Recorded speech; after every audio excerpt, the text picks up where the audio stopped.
Good morning. My name is Jesse with ROI Safety Services. We are going to cover hazardous communications this morning, and hopefully you guys can review it on YouTube soon. I hope we should be able to post it up today, Friday, and for everyone to review. So let's get started.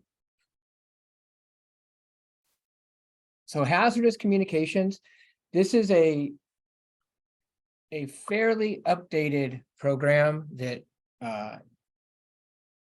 has been around for a very long time. There's been some significant changes to the program overall with the Global Harmonized Standard, which is a good thing overall. I think OSHA did a good job with this and aligned it up with the UN requirements, which every UN country will have the same methods or way of communicating the hazards of a chemical, which is always a good thing. So let's get started. Now, the lesson today, we're not going to cover each of these four categories in detail. Obviously, this is a kind of a summary of HazCom, hazardous communications. So we will cover some big highlighted sections of this training today. And of course, once you view it on YouTube, if you have any questions, I'm always available for some answers or to give you some feedback or give us some feedback. But the purpose of today is to give you a good understanding of the HazCom program. So identify employers' responsibilities, so what you need to know. And I hope that's most of the people attending this YouTube channel is owners and managers, because you need to know what's required to manage your business safely and understand the requirements of not just HazCom, but every OSHA standard. Identify components of the HazCom program and describe requirements of the different types of hazards, hazard communication labels. And we're not going to get too deep into that, but we will touch on it. And then locate pertinent information about the chemical. Again, this is something I'm not going to dig deep into this one. I'm going to give you the tools to do it, but we'll just cover what's required, or we'll cover what you should know in order to go get that information, and I'll help you guys with that. So there's 7 major elements in the new GHS. When I say new, I mean it's not terribly new. I think it's over 10 years old, but in the OSHA world, it's still kind of new. So this is the flow of information. You got the new safety data sheets, you got labeling requirements, you got signal words, you got hazard statements, precautionary statements, and then the pictograms, which is what everybody is going to see initially. You got these pictograms, and they're very helpful, and they really do a good job with communicating the hazards of a material to everybody, because it's a picture, so it's universal. So hopefully that will solve a lot of problems with managing chemicals and people getting burned or getting exposed to some toxic material. You just see that picture and it's like, okay, this is corrosive or this is flammable. And then of course, training. You have the right to know and the right to understand. And this is, to me, the most significant part of the training or the overall program is the right to understand. And that's where ROI, where we focus on our training is as an employee, you need to know, you need to understand, not just have an overall understanding. You need to have a clear understanding of the hazards that you're dealing with on the job. And there is responsibility for the employee. And I want to emphasize that. There's employer, but there's also employee responsibilities. So it's definitely a two-way street here. So the responsibilities of the employer are make sure that the labels are on incoming labels are not defaced. They have to be in good condition. You have to be able to figure out what the products are. Maintain safety data sheets for everything. From your shipments, from receiving, and even if you're generating, you need to have SDSs as well, safety data sheets. Obtain SDSs if not received. So if you get chemicals in, they don't have an SDS, then you need to request those from the vendor. I don't see this being a problem anymore. Matter of fact, I have not experienced anyone not getting SDSs these days because it's usually with the shipment. Or if you needed to, you can get on their website, and most companies or vendors that I work with, no problem, the SDS is online. So they're readily available. You need to ensure that the chemicals in the workplace are properly labeled. This is the employer's responsibilities, is to make sure labeling is done. Provide information and training to employees. Okay, are videos okay? Sure they are. Are they site specific? Not unless you're making them site specific for your specific company. I'm not against JJ Keller and those other big companies, DuPont and all those videos. Those are really good, very high quality videos, but they don't meet the site specific needs of each customer or company. And that's where they fall short. So using the videos and supplement the site specific training is the best way to put together a HazCom program, because JJ Keller and all those other big video, safety training video companies, they don't know what you guys have at your specific location. They even have videos on corrosive material. Again, those are good, but you need to have site specific training. So provide information and training site specific, and then provide information access for employees in multi-employer workplaces. Most companies have multiple, could be departments, could be locations, and each one has different hazards. And then develop and implement and maintain a written HazCom program. So this must be documented. It's not it's not just a straight training, it is a training and a documented program. So how does HazCom work? Well, the chemical manufacturers, importers, they are responsible for generating, labeling, and creating safety data sheets. Then it needs to go to all employers, and then all employers must prepare a written HazCom plan. How are you going to manage it?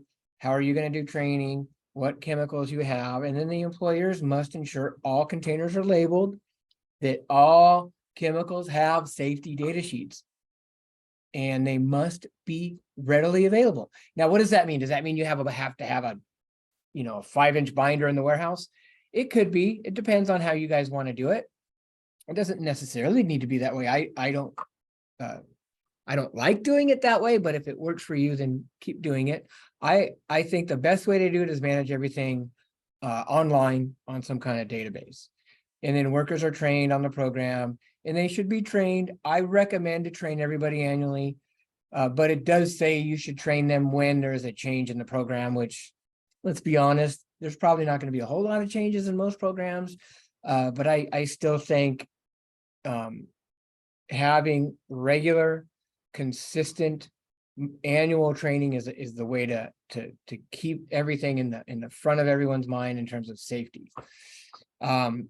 So requirements for a written program is develop, implement, and maintain. Planning, doing, checking, and acting. It should be a live program, and it should be reviewed at a minimum annually. So main intent is to ensure compliance with standard in a systematic way that coordinates all the elements. So once you put a process in place, it should be very automatic. You call a vendor, you order your material.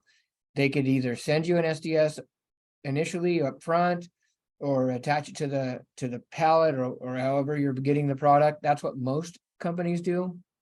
And then you should maintain a current SDS all the time. So if something changes, you'll have the most recent SDS. And this is a burden in a lot of industries, especially the chemical distribution industries and those chemicals who use a lot, or those companies who use a lot of chemicals. So the components of the program is listing all the hazardous chemicals at the work site. This in and of itself could be a huge task. I typically will keep a spreadsheet or some sort of a database. I've seen some pretty cool databases set up over the years. But if you have hundreds and hundreds of chemicals, you have to have a list of them, and you have to have safety data sheets for each of them. And you should be training your employees on all of them, and they should be available.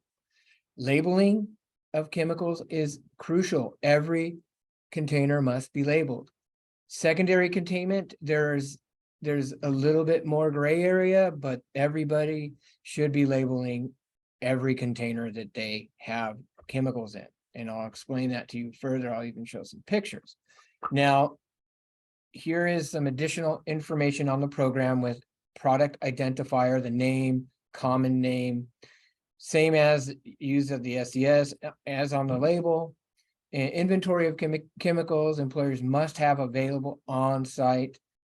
I think we covered this part already. Pipes and those other additional, we're not going to go deep into this. We're going to go really high level stuff here. The HazCom program should be accessible and is required for all hazardous chemicals. Every chemical should have a safety data sheet. Every safety data sheet should have 16 sections. There is some exceptions to that, but I'm going to make a general statement. Everybody should be generating at least 16 sections. There are some, I believe only 8 are required. I'm not 100% certain on that, but I think most every vendor in the US and maybe even outside is going to have at least 16 sections. There's, again, it's going to be a high level here. Now, putting your SDSs out in an accessible area, a lot of customers will put these binders out there. I think it's okay. It's not the best way to do it, but it works. It works. Somebody just needs to keep it current, available, and easily accessible and free from getting damaged. Here's some examples of some really, really bad labeling. This is a all too common in manufacturing, machine shops, and you name it. It doesn't even matter where you go. Somebody's going to have secondary containment or secondary containers labeled improperly. That is not water in there. I'm pretty sure that's not water. It's some dark material. I guess it's a lubricant. I have no idea what it is. The material on the white, again, I have no idea. It really could be drinking pine. Oh, it says pine salt. It could be pine salt. It probably is, but it's crazy. We need to label the water bottle with whatever it is. Then we have these two drums that this looks like a bag house. And once material goes through the hopper into the bag house, through the funnel into the drum, it becomes a hazardous material or a hazardous waste potentially. There should be some kind of label on there, whether it be non-hazardous material saying non-hazardous spent whatever baghouse material, nickel, chrome, whatever it could be. I don't know, but that's the thing. I don't know what it is. There should be a label on there. Very, very simple. This is another example of a water bottle. It should have a label on it. Now we could go into, hygiene and all kinds of stuff with this particular picture and the other one. It's pretty bad, but we want to make sure that we get everything labeled. Everything needs to be, have some kind of HazCom identification on here. I am not going to get into the 16 sections of the SDS. That is for further training, but every safety data sheet should have 16 sections. Section 2 is probably the most important section in terms of using the product. You have flammable health issues on there, so we want to look at that. Now, labeling, I have a little section over here for labeling. Any vendor that is shipping into the US or generating their product within the US will have labels very similar to these. You got your name and address, product identifier, signal word, HazCom statement, precautionary statement, and the pictogram. This is very common in the US. If you get stuff exported in, I think everyone at this point should be, more than doing enough to be in compliant. So training again, train everybody. Have SDSs for every single product you have. Now the question is going to be, oh, do I need it for whiteout? Do I need it for toner? Yes, just have it available. And Windex, have it available. It's on the label anyways, but you can get silly with these programs. or you can just get it done. And yeah, I got a SDS. It's online for whiteout. I have an SDS. We keep it for WD-40, for Drano.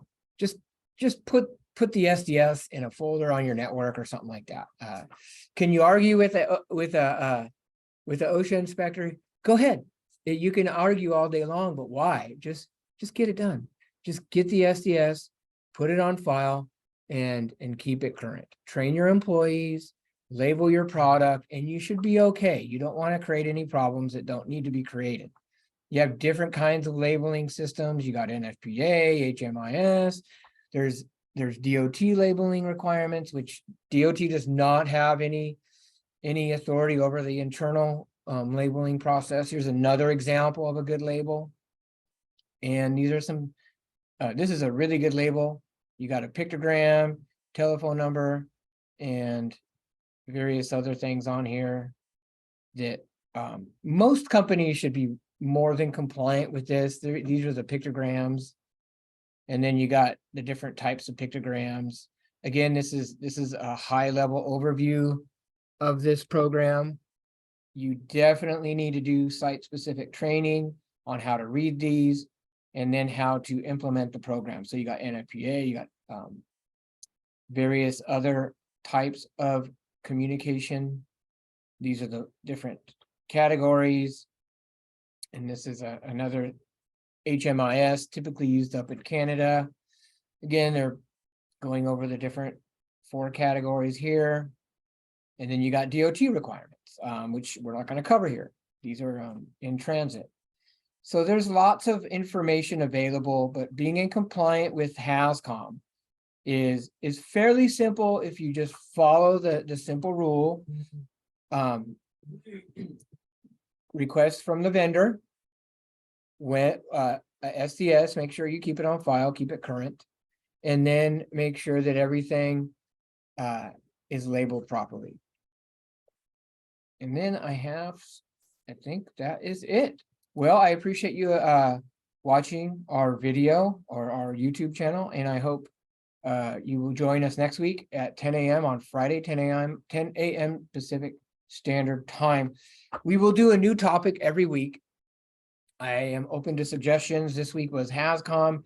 Next week, maybe we'll do lockout tagout.